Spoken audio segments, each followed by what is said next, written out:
Part of my new administration, we will end inflation and we will make America affordable again. It's not affordable. They killed you. They killed you with their spending, a combination of spending and their stupid energy policies.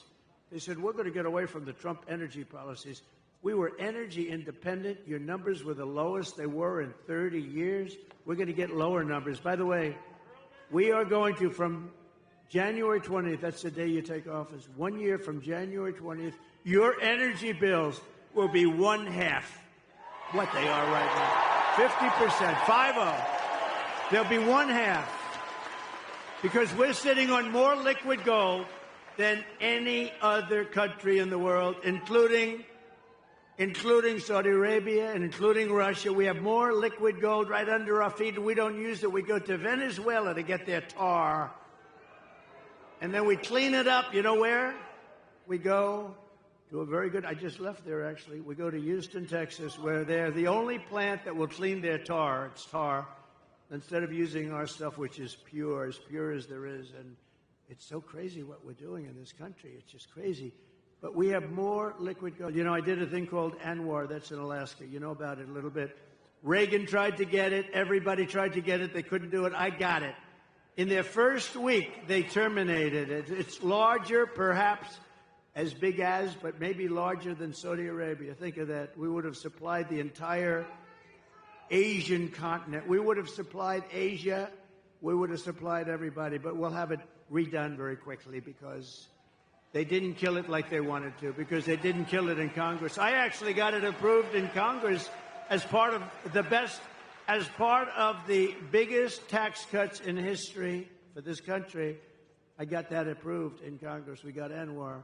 So they didn't kill it in Congress, and I don't think they ever could. So we'll get it back very quickly. It's going to be back very fast. But think of that. The biggest site probably anywhere in the world, you never know exactly, but pretty much anywhere in the world, in Alaska.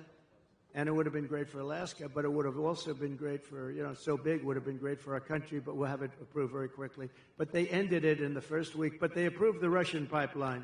I had that disapproved. I said, you're not going to build, when they say I was nice to Russia, I terminated their pipeline. I mean, it's the biggest thing they've ever done. They had a pipeline going to Germany and all over Europe. I said, nope, you're not going to build it. You're not going to build it. Vladimir, I'm sorry, Vladimir, you're not building it, Vladimir. No. Because it didn't make sense. We're defending them with NATO, right? So we're defending them, all the countries over in Europe. They're not paying their bills. They're delinquent. They're delinquent. They're not paying their bills. But we're defending them with NATO, and yet they're paying billions of dollars to the people that we're defending, for the country that we're defending them against, Russia. So we defend them, and I said, Angela, I met with Angela Merkel. I said, Angela, this doesn't make sense. We're defending you from Russia, but you're paying Russia billions of dollars a month. Somehow that's not working for me, Angela. And I terminated their pipeline. They're right in the middle of that construction. You think Putin was happy? I don't think so. You think Biden would have done that? When Biden came in, one of his first acts was to unterminate. It was to let him build their pipeline.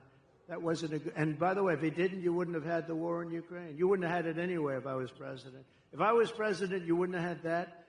You wouldn't have had October 7th with Israel. Iran, as you know, was broke. They had no money for Hamas. They had no money for Hezbollah. They had no money for anything. They would have made a deal, and they would have been happy. They would have made a deal. And now look at what's happening over there. The whole world is blowing up. And the biggest threat we have is World War III, and we have incompetent people. And she's more incompetent than Biden. And remember, that was a coup. That was a coup of an American president. They took his presidency. They said, you get the hell out. And he walks around shaking hands with people. He still doesn't know what the hell happened. And then he goes to the beach. He goes to the beach all the time. Somebody told him he looks great in a bathing suit. Typically, an 82-year-old man doesn't look great in a bathing suit. There may be a couple, but I'm not sure I've ever seen it. But he has an ability that I wish I had. He's able to fall asleep stone cold out in front of the media. They're taking pictures. Who the hell wants to sleep in front of the media? I wish I had the ability to sleep like that. I wear it. It's true. No, he falls asleep. Think of it. He's laying down on the beach. He has those chairs. You know, they're meant for old people and children to lift. They weigh about like 6 ounces, right? They're aluminum, like 6 ounces. And he has a hard time moving them. They have to bring kids over to move them. Can't get his feet out of the sand. And they think this is good. But who can do this? Who can fall asleep with cameras blazing? Here's our president. And President Xi of China, Putin, all these people are looking and they're saying, what the hell is happening with that country? But we're going to change that around soon. Change it around very soon. We were respected 4 years ago. We were respected. Viktor Orban, he's the head of Prime Minister of Hungary. He said, the only thing wrong with the world today is Trump isn't president, because if he was president, there'd be no conflict whatsoever. You know, I had no conflict. We had no wars. We had no. He's a tough guy, but he